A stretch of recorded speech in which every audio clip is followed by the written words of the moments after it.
नमस्कार दोस्तों, मैं आज आप लोगों को भारतीय स्टेट बैंक के ग्राहक सेवा केंद्र के बारे में पूरी जानकारी दूंगा।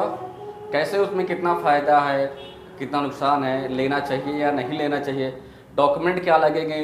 तो आज हम आपसे मिलाते हैं अनिल कुमार त्रिपाठी जी से, जो कि स्टेट बैंक के ग्राहक सेवा केंद्र के। नमस्ते भैया। नमस्ते। तो भैया हम आपसे ये जानना चाहते हैं कि इसमें डॉक्यूमेंट क्या क्या लगते हैं। तो डॉक्यूमेंट में तो मान के चलिए, देखिए आधार पैन तो कंपलसरी है किसी भी वर्क के लिए, ठीक है। तो आधार पैन तो रहेगा ही रहेगा। उसके साथ में आप बैंकिंग सेक्टर से जुड़ रहे हो तो एक IBF एग्ज़ाम होता है, Indian banking institute of finance. जी। तो उस एग्ज़ाम या उस सर्टिफिकेट के बगैर तो आप बैंकिंग का कोई भी काम नहीं कर सकते। तो वो बहुत ईजी होता है, कोई बहुत मुश्किल। IBF जो है, IBF एग्ज़ाम, जी, कराना जरूरी है। उसको कराना ज़रूरी है और बहुत कोई डिफ़िकल्ट चीज़ नहीं है। आपको CSC पे जाना है और वहाँ पे जाके 999 समथिंग 1000 के आपका चार्ज कटता है। और नियर अबाउट कोई भी सेंटर वहाँ का आपको एक डेट मिल जाती है, आप जाके वहाँ दे देंगे। 100 नंबर का पेपर होता है, पासिंग आपका 40 नंबर पासिंग होता है, तो वो कंपलसरी है। तो मान के चलिए कि IBF एग्ज़ाम और प्लस तो आपका आधार पैन और IBF 3 हो गया। और सिविल रिपोर्ट ही माने रखती हैं, देखिए आजकल बिना बैंकिंग या कोई भी मान के चीज़ें ऑनलाइन लोनिंग से रिलेटेड लेके या कहीं भी, तो बिना सिविल के तो कोई, तो सिविल की भी इम्पोर्टेंट है। तो सिविल आपका कम ज़्यादा तो नहीं है, लेकिन नो ड्यूज़ नहीं होना चाहिए, मतलब कोई ड्यूज़ नहीं होना चाहिए आपका कि आपके ऊपर कोई बकाया हो, तो वो कंपनी देखती है। तो एक तो ये जान लीजिए अपना सिविल रिपोर्ट और प्लस नो ड्यूज़ का आपका होना चाहिए, कोई ड्यूज़ नहीं होना चाहिए। और character certificate very important in थाना, जहाँ जो भी आपके नियर अबाउट थाना, जो भी आपका थाना लगता है, वहाँ से आप एक कैरेक्टर सर्टिफिकेट अपना थाने का लेंगे। उसका 50 रुपीज़ चार्ज करता है। आप ऑनलाइन अपने फ़ोन से जैसे UP कॉप ऐप डाउनलोड करके आप ले सकते हो, आप जाके वो 3-4 दिन मतलब अपने फ़ोन से खुद ही UP कॉप डाउनलोड करके जी अप्लाई किया जा सकता है। UP के लोग हैं तो UP कॉप ऐप है, UP पुलिस का, उत्तर प्रदेश पुलिस का, वो डाउनलोड कर दीजिए। उस पर कैरेक्टर सर्टिफिकेट का ऑप्शन होता है, वो आप 50 रुपीज़ फीस कटती है, वो आप इजी बाय हैंड अपना कर सकते हो। और 3-4 दिन के प्रोसेस में वो आपको डाउनलोडिंग में आ जाता है आपके ऐप पे ही।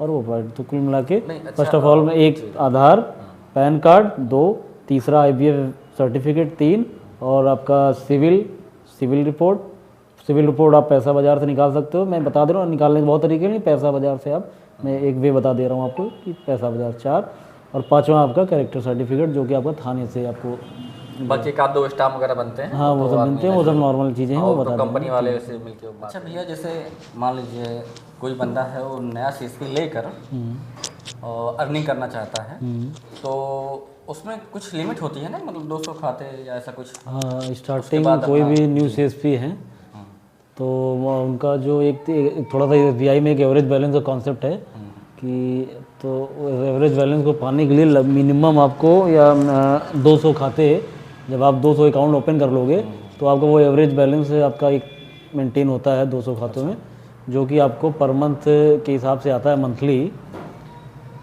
तो मतलब कुल मिला के कहना ये है कि कोई भी नया CSP ले रहा है तो उसको कम से कम पहले 200 खातों, है ना, 200 टारगेट पूरा करना पड़ेगा। वो 200 खाते खोल लें, वो कंपलसरी है। वो 200 अकाउंट ओपन करना न्यू CSP के लिए कंपलसरी है।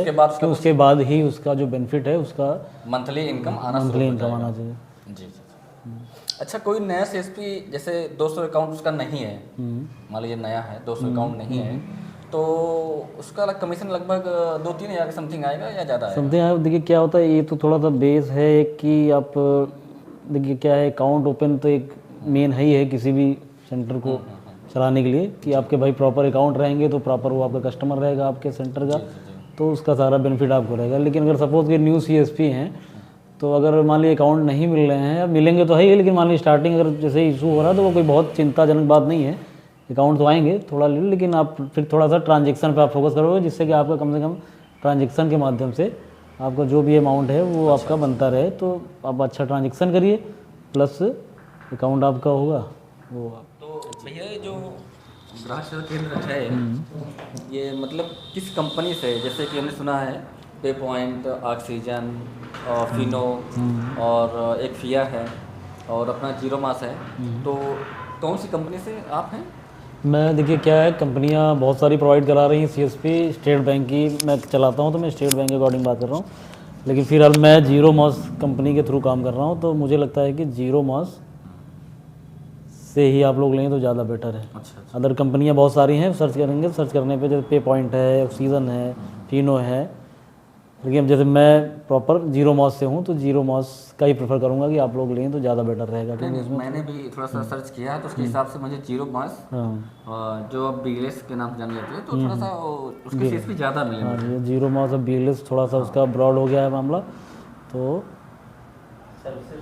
सर्विसेज अच्छी है, इंस्टेंट आपको कोई भी आपको असुविधा है तो आपको चीज़ें अवेलेबल करा दी जाती हैं, जिससे कि आपको ज़्यादा हाँ, जो सर्विस सपोर्ट है, टेक्निकल सर्विस सपोर्ट है ना, वो अच्छा है। अदर कंपनियों का भी अच्छा, हमारे जीरो मॉस का। अच्छा ये बताइए कि इसमें इन्वेस्ट कितना आता है, मतलब कितना खर्च करना पड़ेगा हमको? कि खर्च तो क्या है, देखिए आपका इतना बड़ा बिजनेस सेटअप आपको मिल रहा है तो मेरे ख्याल से 20-25 हज़ार रुपये, एकदम करेक्ट तो नहीं बता पाऊँगा लेकिन लमसम नियर अबाउट 20 to 25,000 रुपये। तो मेरे ख्याल से ये कोई इतनी बड़ी बात नहीं है, क्योंकि एक आप बैंकिंग सेक्टर से जुड़ रहे हो, इतना बड़ा सेटअप आपका, एक सम्मानदेह आपको बिजनेस मिल रहा है, रोज़गार मिल रहा है, तो 20-25 हज़ार रुपये, वो भी लीगल आपको, जो कि अब मैं एकदम एग्जैक्ट डाटा नहीं बता पाऊँगा कितना अमाउंट, लेकिन वो कंपनियाँ वो जब आप ऑपरेट करोगे हाँ ऐसे। अच्छा, जब भैया जब ये कोड हो जाएगा, ग्राहक सेवा केंद्र चालू हो जाएगा, तो उसके बाद आपको इसमें कितना खर्च करना पड़ेगा? ग्राहक सेवा केंद्र होने के बाद अपना खुद का एक लैपटॉप होना चाहिए, तो प्रिंटर होना, प्रिंटर के लिए भी कंपनी जो है प्रिंटर के लिए कैश जमा करना पड़ेगा। अगर आप नीड आप आवश्यकता रखते हैं तो जैसी आपकी क्षमता उस हिसाब से आपका काम होगा।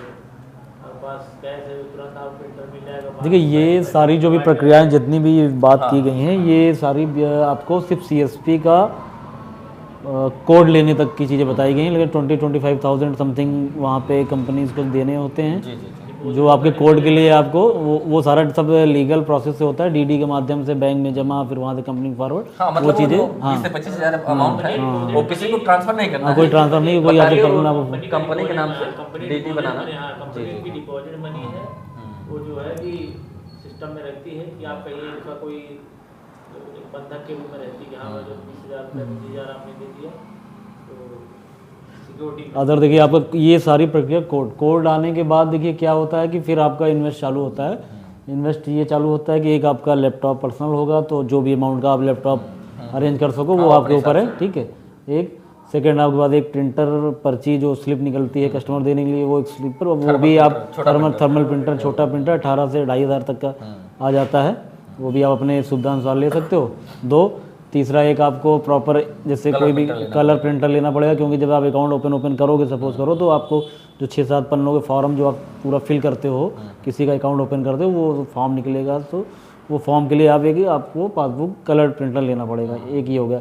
अब नियर और ये सब चीज़ें मेरे ख्याल से 50 के अराउंड में सब कुछ है, आपका लैपटॉप, आपका स्लिप प्रिंटर छोटा जो थर्मल प्रिंटर, प्लस एक डिवाइस हो गया, एक फिंगरप्रिंट डिवाइस हो गया, वो भी मैं बता दूं आपको लगभग 3-4 हज़ार के अराउंड आ रहा है, 3,000 to 4,000 समथिंग आ रहा है। और अब तो अभी जैसे अभी हाल में जिस टाइम पे ये आप लोग से बात हो रही है वीडियो के थ्रू, तो मान के चलिए कि इस समय हम लोग के पास ईरिस का भी ऑप्शन है। ईरिस क्या होता है कि जो आप आँख की रेटिना होती है, वो रेटिना से स्कैन करके पैसा पे, जैसे ठंडियों में क्या होता है बहुत से जो फिंगर लोगों का नहीं लगता है, ठंडी गर्मी किसी के, मतलब कोई भी सीनियर मोस्ट जो ज़्यादा एजेड बंदे हैं उनका नहीं लगता है फिंगर, तो उसके लिए भी ऑप्शन अब SBI में आ गया है। SBI में ओनली SBI में भी जस्ट आया है। अच्छा। कि आप वो डिवाइस लेके लगभग 3,800 समथिंग का डिवाइस है, ईरिस मशीन जिसको बोलते हैं, वो आपको आँख को मतलब स्कैन करके रीड करके आपका अमाउंट बाहर कर देगी। तो एक तो ये भी समस्या खत्म होने वाली है। लगभग मैंने बुक कर दिया है, जिस समय मेरी आपसे बात हो रही है उस टाइम पे मैंने एक बुक कर दिया है, लगभग 1 वीक मेरे पास आ जाएगा, तो मेरे लिए सुविधा हो जाएगी। उसका वीडियो बनाएंगे तो हाँ, उसका वीडियो बनाएंगे। तो एक ईरिस ये भी आपका, प्लस एक देखिए पासबुक प्रिंटर, सबसे इंपॉर्टेंट SBI से रिलेटेड बात हो रही है, तो SBI एक आपको पासबुक प्रिंटर प्रोवाइड कराती है। प्रोवाइड ऐसे कराती है आपको कि लगभग 37,000 अराउंड आपका पासबुक प्रिंटर है, ठीक है। वो आपको क्या है कि आपको एक DD बना के देनी होती है बैंक को, बैंक कंपनी फॉरवर्ड करती है, एक आपको पासबुक प्रिंटर मिल जाता है। तो ये भी मतलब मैं खर्चे से रिलेटेड आपको कितना आपको लगेगा उससे क्या, तो वो पैसा, लेकिन जो आपका 38,000 का पासबुक प्रिंटर है उसका हर महीने हर मंथ आपका 600 रिवर्स आता है। ये 5 साल में करते हैं मतलब मंथली के हिसाब से। मंथली के हिसाब से लगभग 600 रुपये। तो अब मोटा मोटा मैं बता दूं 1 लाख का आपका टोटल 1 लाख का इन्वेस्टमेंट का पैसा आधा हो जाएगा जो। हाँ, मोटा मोटा 1 लाख का आपको ये पूरा सेटअप लगाना पड़ेगा, जिसमें लैपटॉप आपका 20-30 हज़ार का, प्लस आपका 30-40 हज़ार का पासबुक प्रिंटर और थर्मल प्रिंटर, प्लस आपका कलर प्रिंटर, मतलब 1 लाख के अंदर ही है। तो आपका एक प्रॉपर CSP का setup, proper banking setup SBI का आपका कंप्लीट हो जाएगा। एकदम ठीक ढंग से रनिंग करने लगी। तो कुल मिला के मतलब यही हुआ कि अगर आपको CSP लेना है तो आपको कम से कम 1 लाख का इन्वेस्टमेंट करना पड़ेगा। हाँ, उसमें आपका सारा सेटअप और जिसमें CCTV कैमरा वगैरह सारा कुछ हाँ, आ जाएगा। CCTV कैमरा भी प्लस कर लो भाई, उसमें लगभग 15,000 के समथिंग अराउंड 2 या 3 सेट कैमरे का सेट 1 लाख में आपका पूरा कंप्लीट एक बैंकिंग सेटअप हो जाएगा। जी जी ठीक समझे।